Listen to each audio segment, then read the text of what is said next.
Hello, and welcome to the 11 Steps to Sirius JoY audio lecture series. I'm your heartfelt host and Sensei to Sirius JoY, Christopher Witecki. This is episode 12 titled Step 10, I Manifest. In this lecture series, I'm helping you to climb the stairway to heaven on earth. The 11 Steps to Sirius JoY is the sequence of conscious steps to deliberately manifest the reality of your choosing. Up until this audio lecture series, you've been manifesting your life likely asleep at the wheel. The mystic law of attraction is always in action. In every moment, what you be is what will come. The true question is, are you fully aware of what you are being? The 11 Steps explains that humans are always being or vibrating in 11 separate states of human awareness simultaneously.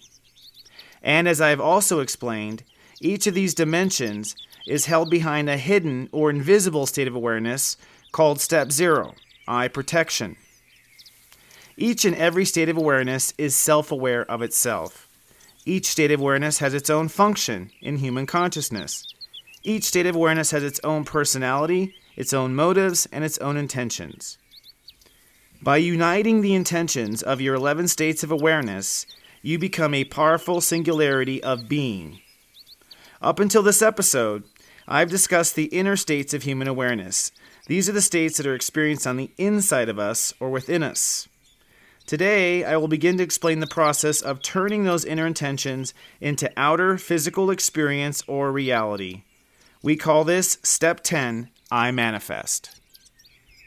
Now, before I dissect the power of manifestation already within you, let's review the steps we have learned so far and the cast of inner characters that I call our inner royal court. Starting from the very beginning, Step 0, I Protect, your royal executioner, is the part of you that defines the space and time necessary for your manifestation magic to happen. Step 1, I Love, which I call the king or queen, depending on your preference, provides the light, the love, and the magic of what you intend to manifest.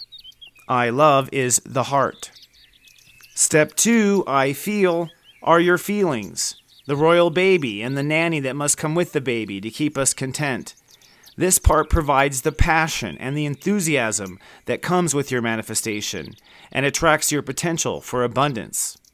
Step 3, I Believe, your belief structure, who I call the royal scribe, the part of you that's always writing the story to be experienced, and the places the story, the context of the society, the world beliefs, all of the mythology around your life is from I Believe. Step 4, I Belong, your innovation energy.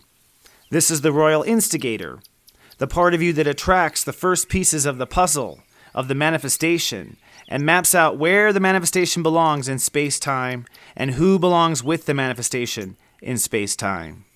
Step 5, I Think, your intellect, who I call the court jester. This is the part of you that interviews the royal court, answers the questions, and builds all the logic for this creation you want to create. This is the part of you that even comes up with the title and the label. Step 6, I Receive, your potential for opening up and creating. This is your justice of the peace. This is the part of you that weighs back and forth your options, discovers the path of least resistance, and allows the king or queen to open up to receive the manifestation you wish to receive. Step 7, I Sense. This is your psychic intuition, who I call the royal oracle, the part of you that listens to your highest self and coordinates the manifestation with the soul, the spiritual legacy, and receives God Universe's point of view and support or suggestions or maybe even warnings.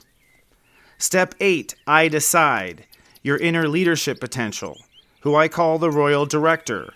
This is the part of you that evaluates all the evidence, eliminates what's not necessary, and commits to the consciousness you wish to manifest. And our last episode, Step 9, I Act I Am, your ego energy, who I call the royal knight in shining armor. This is the part of you that puts the plan into action. The knight executes all the low-hanging fruit and moves forward with all the official tasks to be done so the manifestation can come. And this brings us to today's episode, Step 10, I Manifest.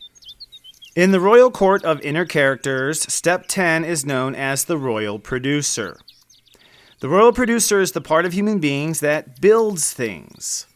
When a human being builds a sandcastle, or cooks a meal, or sews a clothing garment, or a human being writes a blog post or a book, or even raises children over the course of a lifetime, the human being is exercising the powers of Step 10, I Manifest.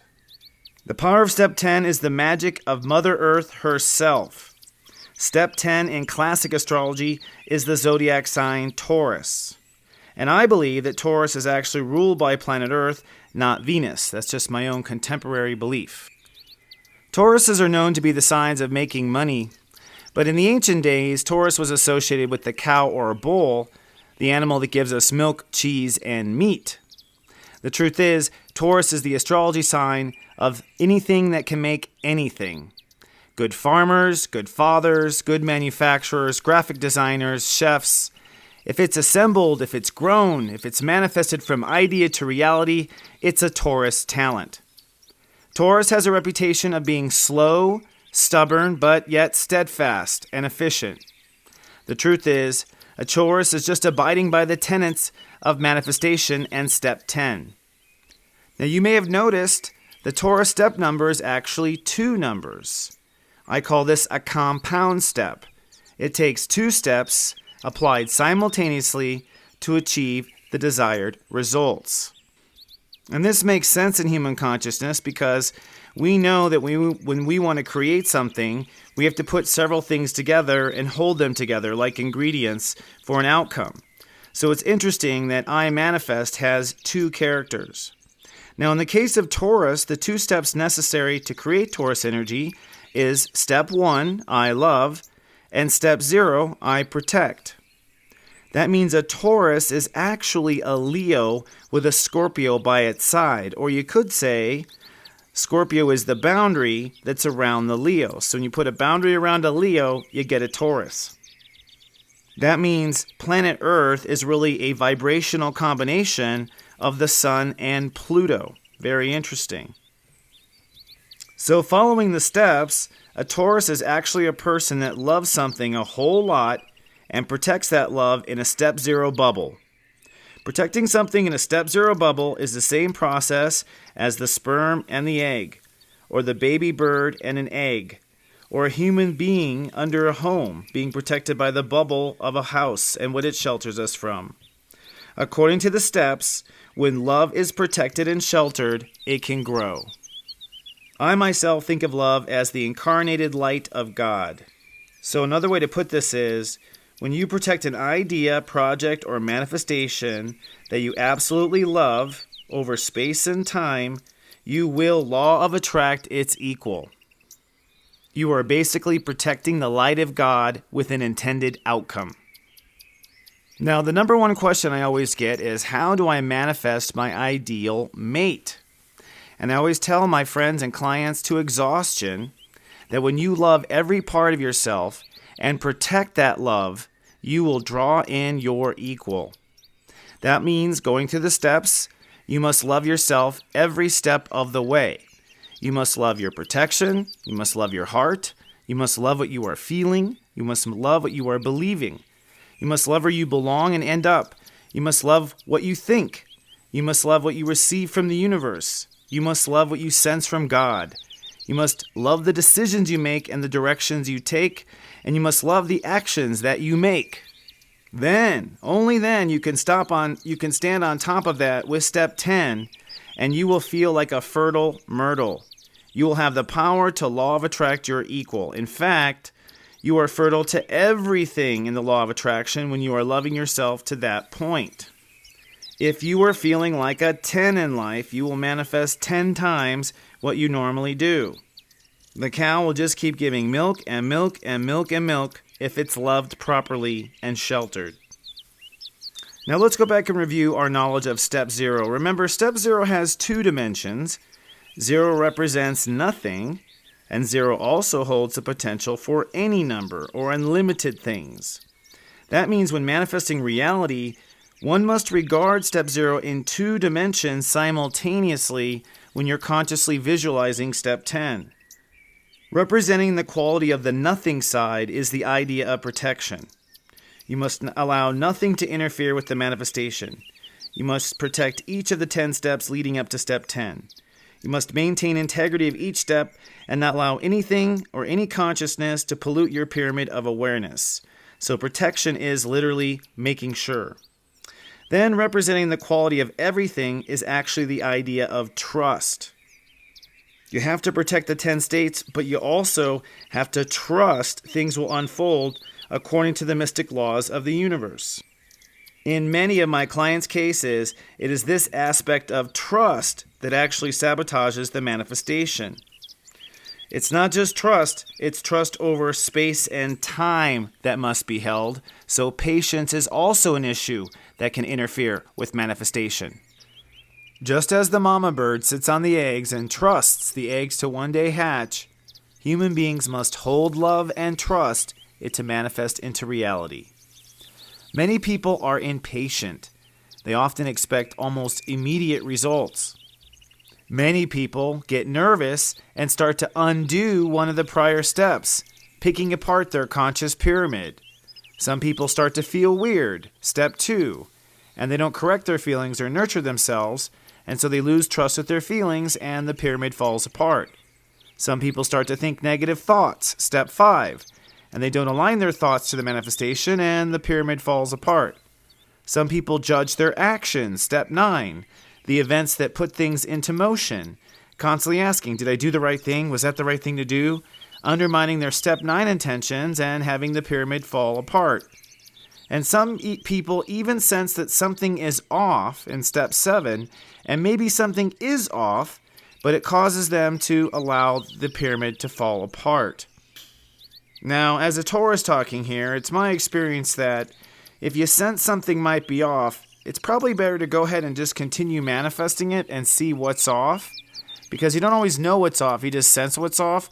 As long as you don't sense any danger, it's a lot easier to sell the wrong thing you manifested at a flea market than it is to constantly fail your manifestations, because you start to lose your self-confidence. In fact, self-confidence or self-esteem, or what I call soul capital, is all generated by step 10. People who have self-esteem issues are failing to feel like a 10. That's because one or many of the 10 states of awareness before step 10 is questioning the integrity of the pyramid.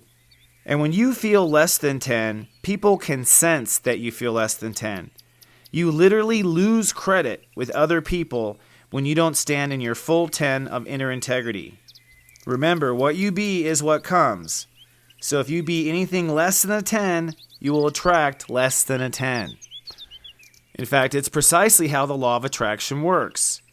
Any state of awareness or step number that you have trouble with will attract people, places, and things with the same trouble at the same step number. So for instance, if you ignore your emotions, step 2, you will likely attract a person who also ignores their emotions, step 2. Whenever I see a client who ignores their emotions, they almost always tell me, well, I'm too busy helping other people who are greedy with their feelings. The truth is, the person has law of attracted an equal person. This person is not taking care of his or her emotions, and they're attracting someone who doesn't take care of his or their emotions, and that's how it works. What the difference is one person's a caretaker, one person isn't. They both have the missing step of not nurturing their own emotions, but they have different ways of acting out that issue in step 9. So they are commonly attracted by the fact that they both ignore their emotions, but each party has a different way of going about it. Each party has a different step 9. Here's the paradox. When like attracts like, it usually connects through the opposite means. It's just a law of manifestation observation. So you will always attract the same kind of lower steps as people. Similar kind of boundaries, similar kind of step 1 love approach, same kind of feelings. Step 2, you have the same kind of beliefs, maybe the same kind of belonging, you come from the same neighborhood, or you think the same, step 5, or you love the same and receive love the same, step 6, or you both have the same spirituality, step 7, or you both have the same authority issues, step 8. But when the yin-yang universe manifests this result, it usually manifests as opposite of what brought you together in the lower numbers. So in manifestation, you'll usually attract by having similar inner states, which are steps 0 through 8, but you'll notice that the outer steps, step 9, 10, 11, behavior, manifestation, and what it becomes, those are usually of the opposite nature. And that's just the yin-yang of how manifestation works. So both sayings are correct. Like does attract like, and opposites do attract simultaneously in manifestation. So according to the 11 steps of Sirius JoY, truly what you put into your manifestation is what you get out of it. If you want an amazing partner, friend, lover, or companion, you must be an amazing partner, friend, and companion to yourself. By being that energy to yourself, you attract people with the same energy. Only they are expressing it in the opposite way, so they're an interesting version of you. In fact, this is the reversed image of ourself in the mirrored effect. We always attract a mirror of us, but of course it's the reverse image, the opposite on the top, but the same inner motivations in the lower steps. This is why every human being, animal, and event around you is actually a mirrored reflection of your own soul by the law of attraction. Every great thing that has ever happened to you occurred because in that time and space, step 0, you did something great to your inner steps inside of you. And yes, every bad thing that's ever happened to you has been because you've done something negative to yourself in the inner steps 0 through 9. As young humans, we like to blame the world for our problems and for our behavior, but I argue it is the very behavior themselves that brought on the problems from the world. So you may ask, Sensei, what about people who have a horrible childhood? Surely that's not their fault. I believe that there is a natural state of cause and effect, and I believe in the child's last lifetime, this lifetime of this childhood was the result of their inner behavior from the prior life. So I believe the vibrations do continue over. This is where the story begins, exactly where the story last ended. And the story, again, in the world of manifestation, is not so much in what the world does to you, but how you treat yourself as a result. The relationship to yourself and how where you are of the 11 steps, this is where the learning and changes really are. This is where the story really is. Because you are here to manifest the experience of being you. What's most important is not where you came from or where you're going, but what you are being right now. What you be in this quantum moment is what will come in the next quantum moment. The universe does not really count the past or the future, only you do, and how you respond to yourself. So in our Step 10 review, to manifest something on earth, you must stand tall in the first 10 steps of the 11 steps to Sirius JoY. You must protect as the executioner. You must love as the king or queen. You must feel the baby and the emotion and the nanny by your side, ready to nurture you if you fall short. You must believe in what the scribe writes and in what the story is you are telling. You must belong, instigating your vision on earth. You must receive the approval from your own self-judgment and open up. And you must sense what your inner oracle tells you and stay true to what's correct. Once that happens, you must decide and direct that what you want to manifest is going to be true, and you must step up and act on and become the solution that you seek. When that happens, the royal producer comes and loves and trusts and protects the product, and that all will be well. If you don't feel solid on one of these 10 steps, I say go back and work it out. You may need to go back to several different steps, several times, until you feel like a solid 10. And don't forget, you can always re-listen to this audio lecture series on the step you're having difficulty with. Once you arrive to step 10, there's only 3 things to do. Protect the project from corruption or infection, Continue your ongoing, unconditional love for the project or manifestation, and trust that your wish will come true. You must hold that note as long as it takes. You must sit on that egg, keeping it warm until it's ready to hatch. And once the egg hatches and your opportunity comes, or your opposite twin arrives, you are ready for step 11, I become. All right, my friend. So grateful to be of soul service to you, and I'm grateful that you've listened to this episode. Good luck in all of your manifestations, and remember, we have one more step left. Until next time, remember I love you, and live, love, be. Live, love, be.